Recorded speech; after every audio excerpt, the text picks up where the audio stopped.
स्वागत है आपका न्यूज़ 18 जम्मू कश्मीर लद्दाख हिमाचल में। मैं हूं विशाल और आप देख रहे हैं आज का एजेंडा। अब खबरों की तफसील। धर्मशाला से बड़ी खबर है, 26 सैलानियों का किया गया रेस्क्यू। करेरी में आई बाढ़ में फंसे थे ये तमाम सैलानी। एसडीआरएफ और मैक्लोडगंज पुलिस ने किया रेस्क्यू। कल सुबह करेरी लेक घूमने गए थे सैलानी, अचानक हुई बारिश से आ गई थी बाढ़। दिल्ली, पंजाब, उत्तर प्रदेश और हिमाचल से घूमने आए थे ये सैलानी। इस वक्त एक बड़ी खबर आपको दे रहे हैं, खबर करेरी से है। दरअसल हुआ यह है कि धर्मशाला से बड़ी खबर यह है, 26 सैलानियों का रेस्क्यू कर लिया गया है। करेरी में आई बाढ़ में फंस गए थे तमाम सैलानी। एसडीआरएफ और मैक्लोडगंज पुलिस ने किया रेस्क्यू। कल सुबह करेरी लेक घूमने गए थे तमाम सैलानी, अचानक हुई बारिश से आ गई थी बाढ़। दिल्ली, पंजाब, उत्तर प्रदेश और हिमाचल से घूमने आए थे ये सैलानी।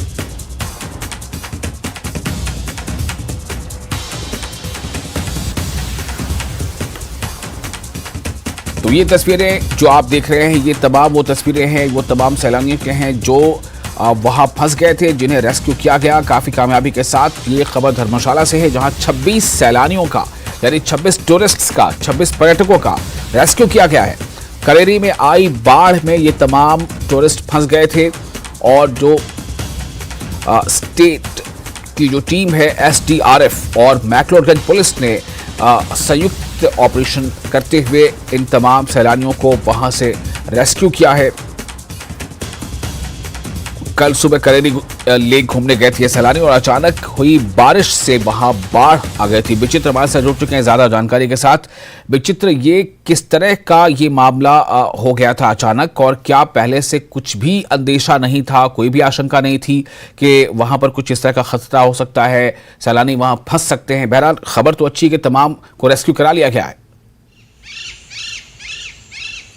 वैसाल, बिल्कुल आपने सही कहा, क्योंकि जो सैलानी बाहर से आते हैं उनको पहाड़ों के मौसम के बारे में और पहाड़ों की यहाँ की आबो हवा और यहाँ की टोपोग्राफी के बारे में कुछ ज़्यादा मालूमात नहीं होती है। बस उनको इतना पता होता है कि ये जो है जहाँ वो जा रहे हैं वो डेस्टिनेशन है, टूरिज्म डेस्टिनेशन है, और वहाँ पर जाकर जो है ये उनको मिल सकता है देखने को, चाहे वो माउंटेन्स हों, चाहे वो लेक्स हों, चाहे वो फिर वहाँ की पहाड़ी वादियाँ हों। तो ये सब चीज़ें उनको अट्रैक्ट करती है और वो अनायास ही उनकी वहाँ उन जगहों की ओर चले जाते हैं। जब वो आस पड़ोस के लोगों से पूछते हैं, जो इधर आते हैं, तो उनके बाद जब लोगों से पूछते हैं तो वो उन जगहों पे चले जाते हैं। और ऐसा नहीं है कि ये डेस्टिनेशन जहां वो लोग गए थे वो डेस्टिनेशन जो है वो नहीं है, उससे पहले भी वहां पर लोग जाते रहे हैं विशाल। और ये बहुत खूबसूरत वादियां हैं यहाँ की, और सबसे बड़ी दुर्गम डल लेक भी है यहाँ की, और नई डेस्टिनेशन भी है हिमाचल प्रदेश के धर्मशाला की ये टूरिज्म डेस्टिनेशन। तो ये जो चाहे वो उत्तर प्रदेश के हों, दिल्ली से हों, हरियाणा से हों, या हिमाचल प्रदेश के कुछ हिस्सों से ये लोग आए हुए थे, जिनका कि 26 के करीब ये लोग थे, जिनका सफलतापूर्वक रेस्क्यू ऑपरेशन किया गया है।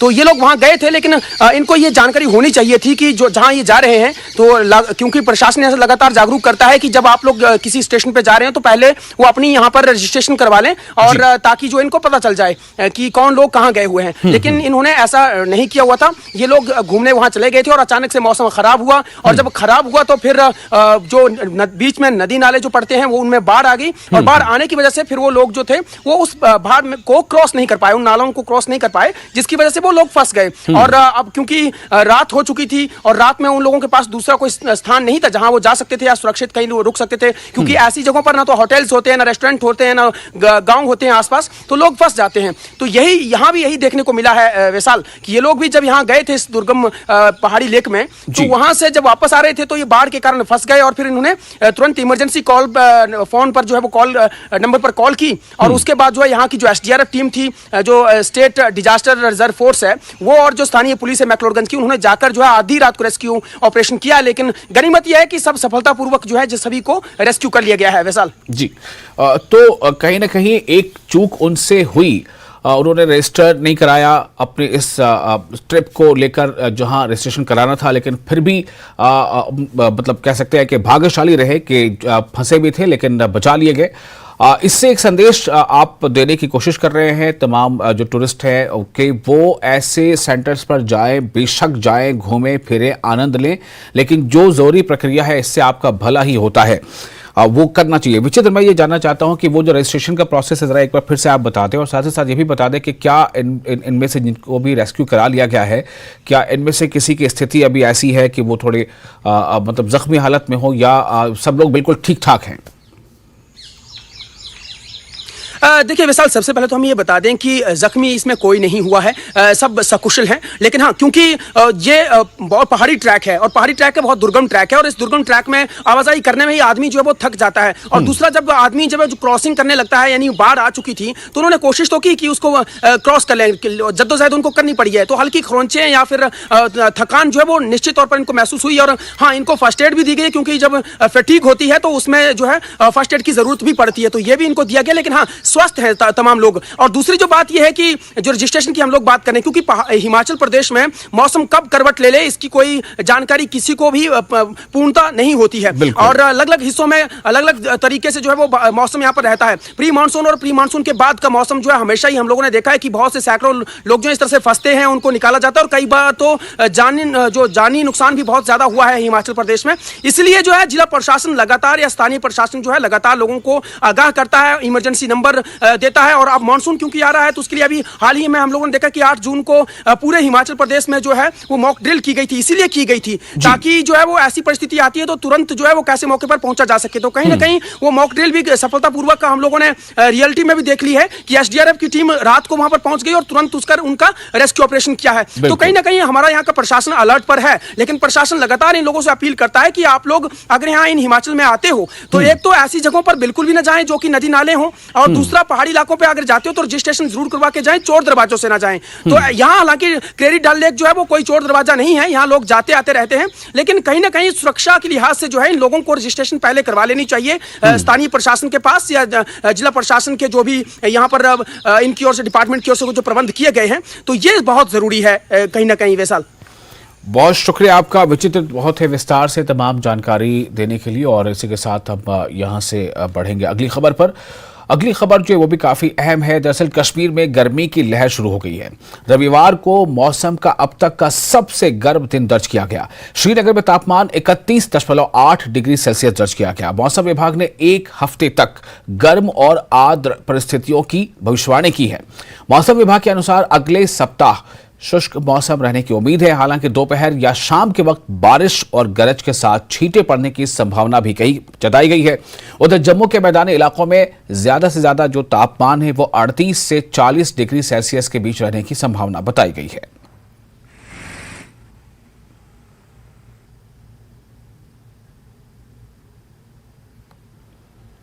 तो ये आप जो देख रहे हैं तस्वीरें, ये कश्मीर वादी की है। कश्मीर में गर्मी की लहर जो शुरू हो गई है उसको लेकर एक जो फिक्र जो है वो बढ़ गई है, चिंता बढ़ गई है। रविवार को मौसम का अब तक का सबसे गर्म दिन दर्ज किया गया। अब इससे अंदाजा कर सकते हैं कि गर्मी की वहां सूरत हाल क्या है। रविवार यानी कि एक दिन पहले की बात हो रही है कि इतवार के दिन मौसम का अब तक का सबसे गर्म दिन दर्ज किया गया।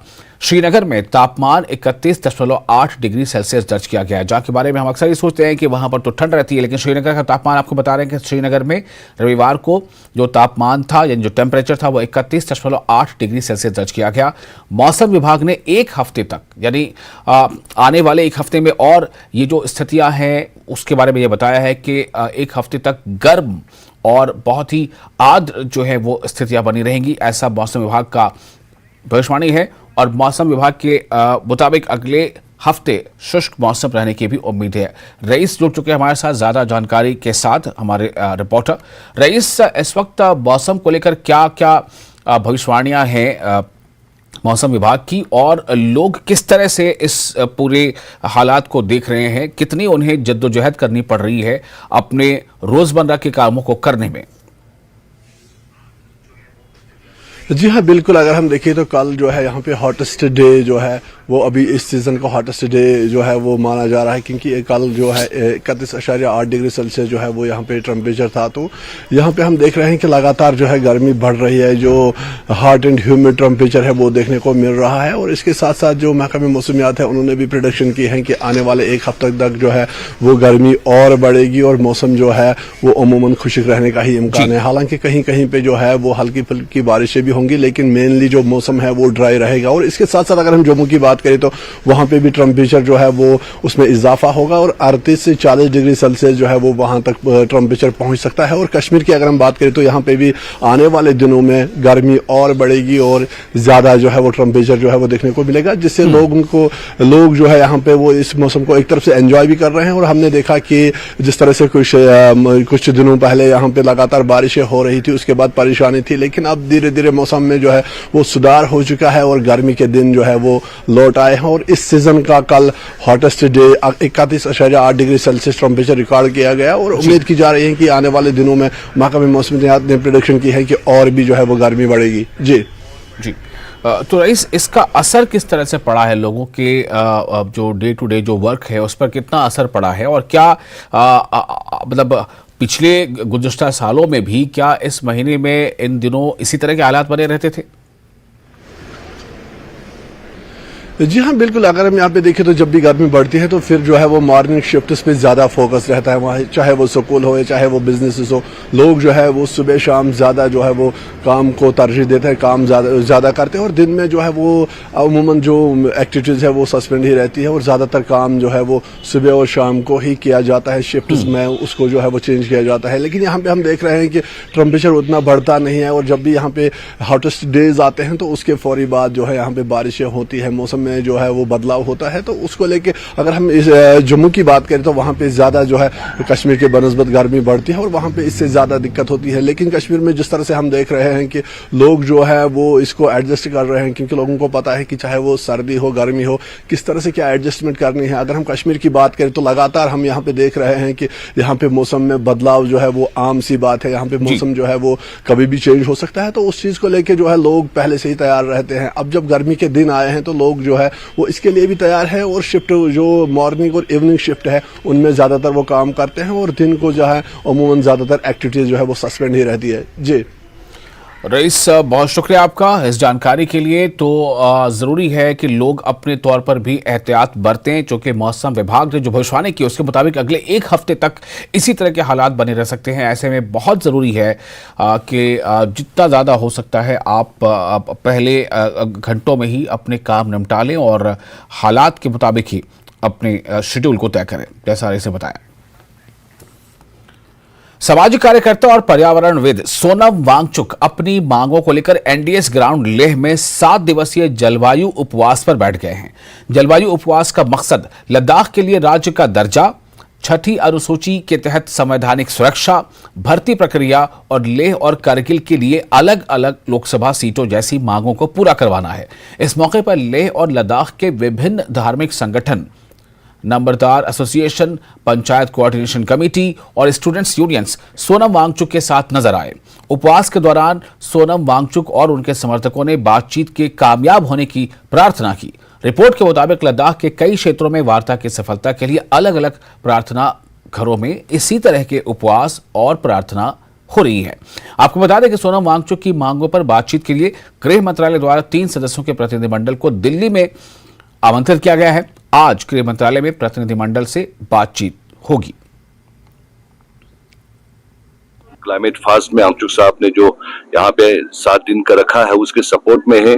तो इन सब का जो मेन मुद्दा है, जो हमारे 4 पॉइंट एजेंडा है एपेक्स का या हमारे सोशियो रिलीजियस ऑर्गेनाइजेशन या पूरे लद्दाख के सेंटिमेंट्स का इंक्लूडिंग लेह एंड करगिल, उसके लिए हम जमा है। क्योंकि हमारे जो सीनियर वेटरन लीडर्स हैं वो दिल्ली गए हुए हैं टॉक्स के लिए। तो उसमें एजेंडा जो इस 4 एजेंडा पे वहाँ पे फर्दर कोर्स ऑफ एक्शन जो होगा फ्यूचर में उसमें है। सबसे पहले तो हम अपने 6 लीडर्स जो यहाँ से दिल्ली गए हुए हैं, जो एजेंडा सेट करने के लिए हमारे लद्दाख की क्या जरूरत है, सबको जानना है। इन पहाड़ों के बीच में ये छोटा सा एक ट्राइब जो लद्दाख के ट्राइबल्स लोग हैं, कितने सालों से बसे हुए हैं और कितना जरूरी है ये लोग इस देश के लिए। हमारे जो प्रेसिडेंट काथुक्तन और उनके साथ काल सिंह लकरुक और काजोरा और केडीए के मेंबर्स जो दिल्ली में टॉक के लिए गए हैं, हम चाहते हैं कि वो एक पॉजिटिव टॉक हो और अच्छा सा आउटकम निकले। हम यही चाहते हैं। सब लोग मिलके आज की इस अनशन का, ये जो अनशन आज हो रहा है, इसका हमारा मेन जो पर्पस जो ये है कि कल का जो टॉक जो है, जो लद्दाख के मुद्दों को लेके, जिसमें हमारा सारे इश्यूज उसमें है इन्वॉल्व है, उनको लेके कल बातचीत होने वाला है। और हम चाहते हैं कि उसका आउटकम जो है एक अच्छा हो और ये बातचीत जो है लद्दाख के मुफाद में हो, लद्दाख के लोगों के एस्पिरेशन के साथ उसके हक में हो। लद्दाख के हित के लिए, लद्दाख के इन्वायरमेंट के लिए, लद्दाख के प्रॉब्लम्स को मद्देनजर रखते हुए उन्होंने ये फास्टिंग का क्लाइमेट फास्टिंग का ये इंतजाम किया और ये अनशन पे बैठा है। हम एलबीए की तरफ से बहुत थैंक्स कहने आए हैं। फर्स्ट चार्टर है उसमें शामिल होने के लिए आया है और उसके साथ साथ जो हमारे लीडर सरवान जो दिल्ली गए हैं टॉक के लिए, तो वो टॉक जो है सक्सेसफुल रहे। यहाँ पे कांगचुक ने जो क्लाइमेट फर्स्ट रखा है, तो उनकी सपोर्ट में यहाँ पे हमारा सरपंचेस और पंचेस पूरे आ रखे हैं। तो साथ ही साथ हम यहाँ से जो लीडरन दिल्ली एजेंडा सेट के लिए गए हुए, हम उनके सपोर्ट में भी है। कांगचुक वांगचुक जी ने जो अनशन रखा हुआ है, तो हम उसके लिए बहुत शुक्रिया अदा करना चाहते हैं। और साथ ही साथ में जो हमारे जो एपेक्स के जो लीडर हैं जो मिलने गए हैं दिल्ली, हम यही उम्मीद कर रहे हैं कि वहाँ एमोस होम की तरफ से कुछ अच्छा सा या पॉजिटिव रिस्पांस आएंगे। जो हमारे जो 4 एजेंडा है उसमें ये जो इश्यूज जो है वो हमारे हम जैसे यूथ के लिए बहुत कंसर्न वाली बात है। मरकजी वज़ीर दाखिला अमित शाह 23 जून को डॉक्टर श्यामा प्रसाद मुखर्जी की बरसी पर जम्मू में एक अवामी रैली से खिताब करेंगे। बीजेपी 23 जून को मुखर्जी के बलिदान दिवस के तौर पर मनाती है और पार्टी लीडरों का कहना है कि अमित शाह नरेंद्र मोदी हुकूमत की कामयाबियों को उजागर करने के लिए मुनक्किद किए जाने वाले महाजन संपर्क अभियान प्रोग्राम से खिताब करेंगे। भगवती नगर में JDA ग्राउंड पर यह रैली होगी।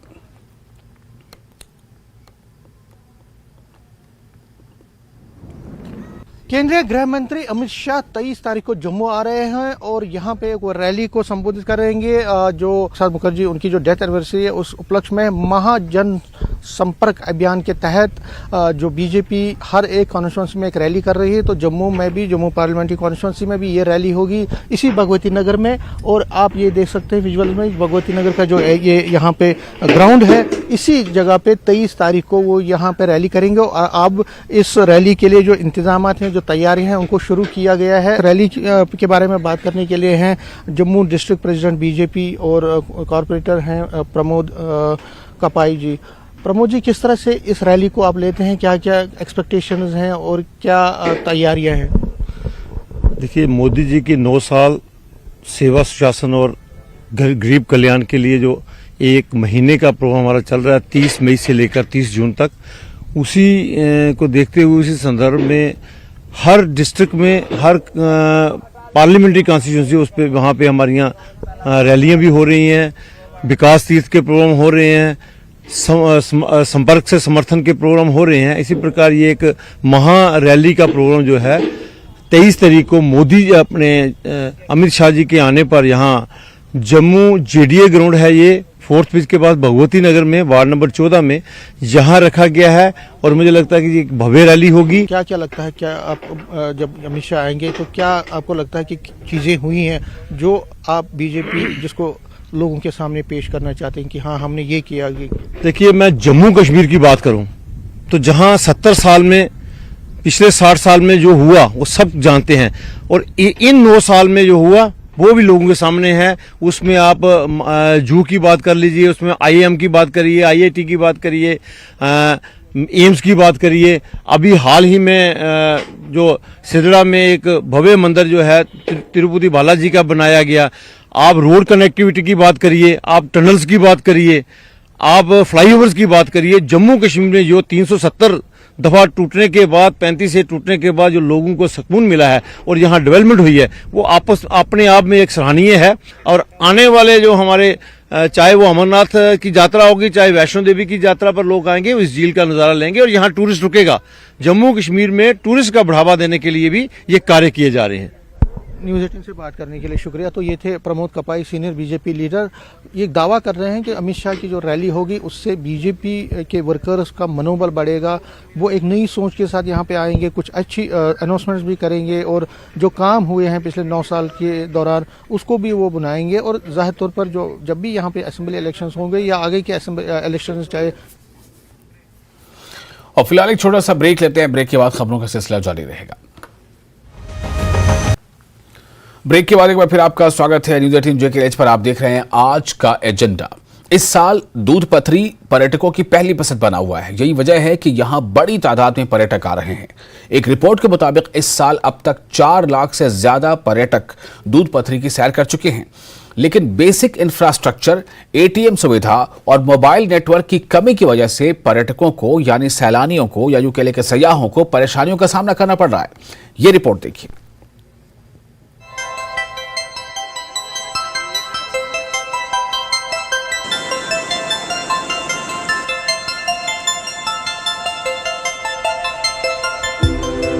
वस्ती कश्मीर के जिला बडगाम में कायम सयाहती मकाम अब सयाहों के लिए मस्ट विजिट मकाम बन चुका है।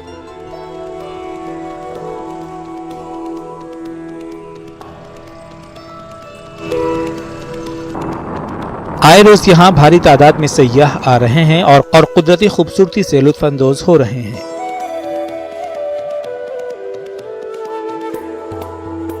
दूध पथरी में बहने वाला शाली गंगा नाला यहाँ का अहम मरकज है। सयाह यहाँ पर बैठकर पानी और जंगल का नजारा कर रहे हैं। सयाहों का कहना है कि दूध पथरी बेहतरीन और खूबसूरत मकाम है और इसे मजीद तामीर करने की जरूरत है। दूध पथरी के अंदर आने का बहुत अच्छा लगा है। नदी के अंदर हमने एंजॉय करा है और बहुत अच्छा लगा है। और यहाँ बहुत पब्लिक है हमारी टूरिस्ट की आई हुई, दिल्ली से, चारों तरफ से, पंजाब से, हर जगह से पब्लिक आई हुई है। यहाँ पर नेट पर आ जाए और एटीएम वगैरह लग जाए। जो आदमी पैसे खत्म होने का नंबर आता है तो भाग जाता है वापिस, तो वो पैसे यहाँ निकालने की सेपरेट मिल जाएगी फैसिलिटी, तो क्यों जाएगा आदमी और 10 दिन फालतू लेके जाएगा। यहाँ पर बहुत अच्छा व्यू है। हम लोग को लगा बहुत ठंडी होगी, बट वैसे तो वेदर बहुत अच्छा है। पानी भी बहुत ज्यादा ठंडा है और हमारे बच्चों ने बहुत एंजॉय किया है। देख रहे हैं आप, हम लोग कॉस्ट्यूम्स पे बहुत सारे फोटोज भी क्लिक कर रहे हैं। दूध पथरी में आखिर सयाह खुश तो हो रहे हैं, मगर मोबाइल नेटवर्क, एटीएम और इंफ्रास्ट्रक्चर की कमी से इनको परेशानी का सामना है। सयाहों का कहना है कि अगर यहाँ सरकार तवज्जो देगी तो इससे बेहतर कोई और मकाम हो ही नहीं सकता। उन्होंने ये भी कहा कि यहाँ पर गाइड की सहूलत और दीगर इंतजामात होने जरूरी हैं। बहुत अच्छा है, सब कुछ अच्छा लगा यहाँ पे। तो कमी क्या लगी? कमी यहाँ पे एटीएम नहीं है, पैसे कहाँ से निकालेंगे अगर खत्म हुए तो, ये कमी है। बच्चों के लिए कुछ भी नहीं है यहाँ पे, मतलब खाने के लिए चीजें नहीं देख सकते, पानी भी नहीं है, कुछ भी नहीं है। नहीं, जैसे यहाँ पे स्वच्छ भारत अभियान जो पूरी अपने इंडिया में चालू है उसको यहाँ पे प्रमोट करना चाहिए। और जो भी जैसे ग्लोबल वार्मिंग को है उसको प्रमोट करके जितना भी वेस्टेज है वो एक जगह पे जमा करिए जिस हिसाब से है। फिर जैसा डिजिटल इंडिया करके बोल रहे हैं तो हर जगह पे नेटवर्क होना चाहिए, उसके कारण डिजिटल इंडिया और आगे जाएगा। इंतजामात और दीगर मामलात के हवाले से न्यूज़ 18 ने जब सीईओ दूध पथरी नरगिस सुरैया टॉक से बात की तो उन्होंने कहा कि इंतजामिया यहाँ पर सहूलत फराहम करने के लिए पुरआज़्म है और बहुत जल्द यहाँ मोबाइल नेटवर्क, एटीएम सहूलत और शाली गंगा के पास कार पार्किंग का इंतजाम किया जाएगा। जैसे हमारे पास आपको पता ही है कि जो हमारे पास एसेट्स हैं जो हमने आउटसोर्स किए हैं, उनमें हमारे पास हट्स हैं, हमारे पास एक बजटेड अकोमोडेशन है और बाकी फैसिलिटीज़ हैं टूरिस्ट्स के लिए। जैसे हमारे 5-6 पीसी ब्लॉक्स हैं यहाँ पर और बाकी सहूलियात हैं, जैसे हमारे पास कैफेटेरिया वगैरह हैं टूरिस्ट के लिए। और इस साल भी हमारे प्लान में बहुत सारे ये हैं, जैसे कि हम एक पार्किंग वहाँ पर शालीगंगा में ये हमारा प्लान है उसको बनाने का। इसके अलावा एडवेंचर स्पोर्ट्स भी हम शुरू कर रहे हैं। इसके अलावा टेंटेड कॉलोनीज जो 2 पीसेज ऑफ लैंड हमारे पास है, एक में तो स्टार्ट हो गया है टेंट, दूसरा हमने आउटसोर्स कर रहे हैं हम। वाज़ेह रहे कि गुज़िश्ता बरस से दूध पथरी में 8 लाख सयाह आए थे, मगर इस बार ये तादाद डबल होने की उम्मीद है। रवा बरस अब तक 4 लाख से ज़ायद सयाह दूध पथरी पहुंच चुके हैं। ये नंबरात और भी बढ़ सकते हैं, मगर ये तब मुमकिन है कि जिला इंतजामिया और महकमे सयाहत इस दूध पथरी की जानिब मजीद तवज्जो दे ताकि सयाहों को कोई परेशानी का सामना न रहे। न्यूज़ 18 के लिए आबिद हुसैन की रिपोर्ट। और अफ्रीका और यूरोप के बीच भूमध्य सागर में प्रवासियों की नौका और पानी के जहाज लगातार हादसे का शिकार हो रहे हैं। यहां प्रवासियों से जुड़ी एक और दुखद घटना पिछले दिनों यूनान तट के करीब हुई है, जहां 750 से ज्यादा प्रवासियों से भरा जहाज डूब गया। इस हादसे में कई लोगों के मारे जाने की खबर है, जिनमें पाकिस्तान और पीओके के शरणार्थी भी शामिल हैं। इस बीच पाकिस्तान के पीएम शहबाज शरीफ ने इस मामले में एजेंसियों को जांच के आदेश दिए हैं। उन्होंने मानव तस्करी में शामिल व्यक्तियों पर शिकंजा कसने को कहा है। पाकिस्तान में मानव तस्करी के मामले में 10 लोगों को गिरफ्तार किया गया है। और आज का एजेंडा में फिलहाल इतना ही।